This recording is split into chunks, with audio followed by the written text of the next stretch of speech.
जहां अमेरिका के राष्ट्रपति डोनाल्ड ट्रंप ने एक बार फिर से बड़ा झटका दिया है। अमेरिका अब H-1B वीजा के लिए $1 लाख यानी कि करीब 88 लाख रुपए एप्लीकेशन फीस वसूलेगा। राष्ट्रपति डोनाल्ड ट्रंप ने शनिवार को व्हाइट हाउस में इस ऑर्डर पर साइन किए। अब तक H-1B वीजा की एप्लीकेशन फीस 1 से 6 लाख रुपए तक थी।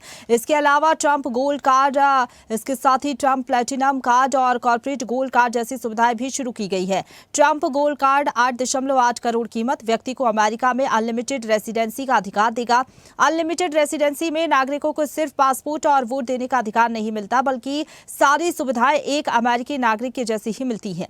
ये प्रक्रिया उसी तरह होगी जैसे ग्रीन कार्ड के जरिए स्थायी निवास मिलता है। रिपोर्ट्स के मुताबिक ट्रंप के इन बदलावों का विदेशी नागरिकों पर बहुत ज्यादा असर पड़ सकता है। अब कंपनियां सिर्फ उन्हीं कर्मचारियों को अमेरिका बुला सकेंगी जिनके सबसे अच्छी स्किल होगी। इसका सीधा असर भारतीय आईटी प्रोफेशनल्स पर पड़ेगा। ये बदलाव जल्द लागू किए जाएंगे। अमेरिकी वाणिज्य मंत्री हॉवर्ड लुटनिक ने कहा है कि अभी हर साल लगभग 2,81,000 लोगों को ग्रीन कार्ड दिया जाता है, लेकिन इनमें से ज्यादातर की औसत कमाई सिर्फ $66,000 यानी कि करीब 58 लाख रुपए होती है और कई बार वे सरकार की मदद पर भी निर्भर रहते हैं। तो अमेरिका में भारतीयों की जॉब अवसर अब ऐसे में घट सकती हैं। जो ट्रंप ने ऐलान किया है उसके बाद H-1B नियम से भारतीय प्रोफेशनल्स पर सीधे तौर पर असर पड़ेगा, क्योंकि कई जो भारतीय हैं वो नौकरी के लिए अमेरिका जाते हैं। लाखों इंजीनियर, कोडर और छात्र अमेरिका जाते हैं, लेकिन अब उनके लिए जाना मुश्किल होगा। 2024 में 71% अप्रूव्ड वीजा भारतीयों को मिले हैं। चीन दूसरे नंबर पर है, सिर्फ 11.7% अप्रूव्ड वीजा है, लेकिन अब फीस काफी महंगी हो जाएगी वीजा के लिए और ऐसे में अब हर भारतीय के लिए अमेरिका पहुंचना आसान नहीं होगा। Well, I think it is in keeping with his various statements that he has been making ever since, especially to please his MAGA constituency. He has also been, creating more difficulties with regard to his prescriptions on the H-1B visa, not from now, but for quite some time now. Even the ordinary visas also have become not that easy.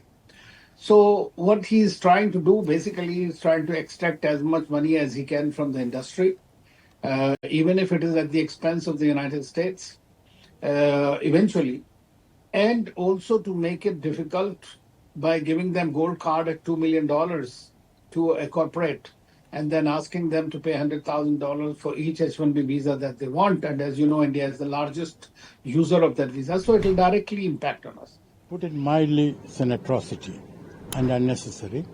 And you said that it will hit Indians.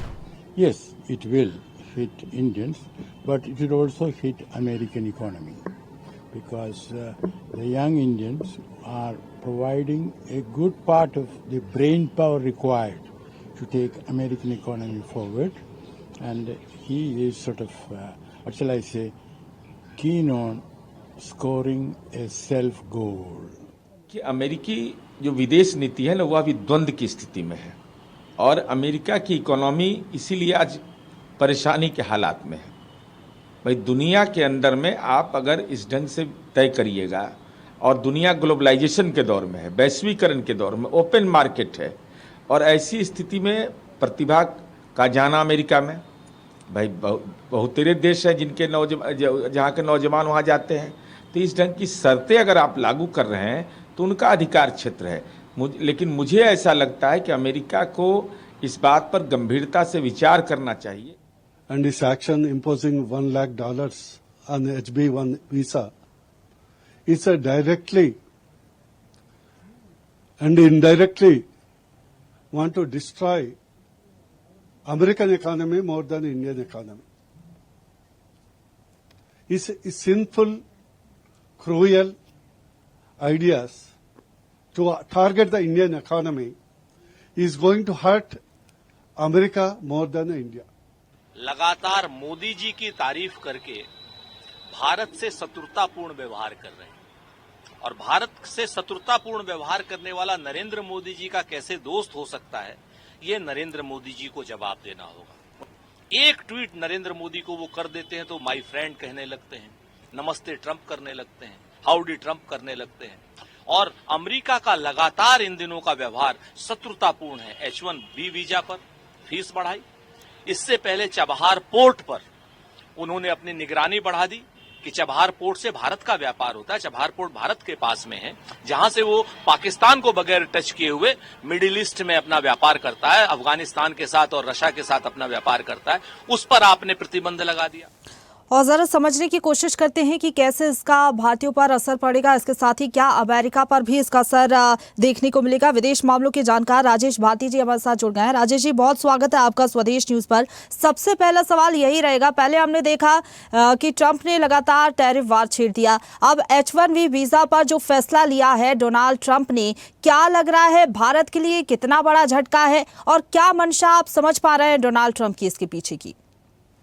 देखिए, विशिष्ट जो व्यवसाय के लोगों के लिए America H1B visa जारी करता है, लेकिन एक बात जो इसमें है कि ये वीजा नॉर्मली 3 साल के लिए अमेरिका देता है और उसे एक्सटेंशन भी किया जा सकता है अगले 3 साल के लिए। लेकिन भारत से जो लोग अमेरिका जा रहे हैं H1B वीजा के तहत, वो अपनी फैमिली जो है को ले आते हैं वहाँ और H4 के तहत और कोशिश करते हैं कि अमेरिका की नागरिकता मिल जाए। तो किसी भी देश को अपने सॉइल को बाहरी लोगों से, अप्रवासियों से बचाने का अधिकार है। अब रही बात कि इसका भारत पे क्या प्रभाव पड़ेगा, तो भारत पे तो निश्चित रूप से प्रभाव पड़ेगा, क्योंकि 2023 में ही 24 में लाखों भारतीय, मतलब कि 2 लाख से अधिक भारतीय इस वीजा के तहत अमेरिका गए और उससे हमें फॉरेन करेंसी भी आ रहा है और भारतीयों को हाई टेक्नोलॉजी पे, एडवांस लेवल पे इंजीनियरिंग के सेक्टर में काम करने का मौका भी मिलता है।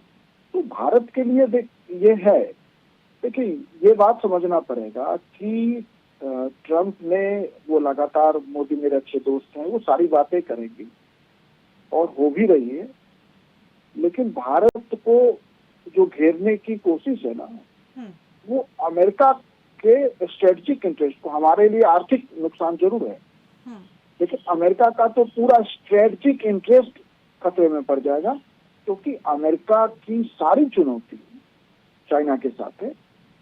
वर्ल्ड में चाइना को जो है वर्ल्ड पावर बनना है और अमेरिका वर्ल्ड पावर है, तो एक वर्ल्ड पावर बनना चाहता है, एक विश्व शक्ति है।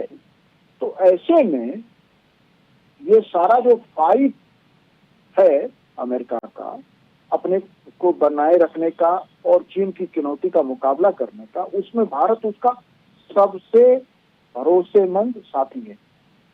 यूरोप के भी कई देश उसके नाटो के साथ हैं, लेकिन यूरोप के सही बात आप कह रहे हैं कि भारतीयों पर असर पड़ेगा, लेकिन क्या आपको लग रहा है कि पहले इस वीजा के लिए 5 से 6 लाख रुपए फीस होती थी, अब सीधा 5 से 6 लाख से 88 लाख रुपए कर देना, ये कितना सही है और ये क्या दर्शाता है? भारत लगता है कि कोई एक्शन ले सकता है इस फैसले के बाद आगे? एक क्विक रिएक्शन आपका, क्योंकि समय की कमी है। नहीं, हमें कोई एक्शन लेने की जरूरत नहीं। ये जो फीस है वो एम्प्लॉयर को देना है, एम्प्लॉयर तो अमेरिका का ही है होगा। तो H1B वीजा के तहत यदि मैं हायर किया जाता हूँ अमेरिका के किसी एम्प्लॉयर के द्वारा, किसी कंपनी के द्वारा एक्सपर्ट काम के लिए, तो वो मेरा फीस पे करेगा। तो बेसिकली अमेरिका की कंपनी अमेरिकन धन से ही अमेरिकन सरकार को देगी, ये गवर्नमेंट की रेवेन्यू बढ़ाएगा। मुझे लगता है इसको लेकर भारत में बहुत डरने की जरूरत नहीं, क्योंकि हम इसमें सीधे तो ऐसा है नहीं कि टिकट लेकर अमेरिका पहुंच जाएंगे और H1B वीजा अमेरिका हमें जारी कर देगा। यह H1B वीजा में कंडीशन है कि एम्प्लॉयर इनिशिएटिव लेता है। जो एम्प्लॉयर हमें जो है इनिशिएटिव लेगा, फिर वो वीजा हमें मिलेगा, तो एम्प्लॉयर को देना है ये। इसलिए मैं इसको कोई जो है बहुत परेशानी वाली बात नहीं मानता। चलिए ठीक है, बहुत धन्यवाद आपका हमारे साथ जुड़ने के लिए और इस पूरी खबर पर चर्चा करने के लिए।